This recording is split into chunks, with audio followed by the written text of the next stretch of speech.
Yun, so good morning mga kalapatids. So nagpurga nga tayo kahapon. Yan.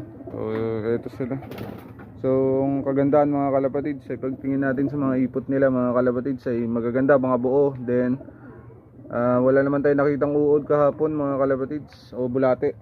So magandang senyales yun mga kalapatids na malinis talaga sila dahil yan sa oregano, then sa malunggay mga kalapatids na ating ginagamit, no? So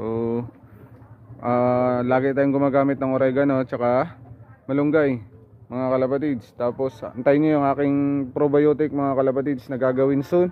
At nakagawa na ako nun at paubos na mga kalapatids. Ito siya. Ito na lang yung aking probiotic mga kalapatids. Kakaunti na lang. Marami ito nakaraan. Dalawang ganito mga kalapatids yung ating nagawa. So ano nga ba yung probiotic ko mga kalapatids? Anong mga sangkap? So abangan nyo yun mga kalapatids. Gagawa tayo ng video nun.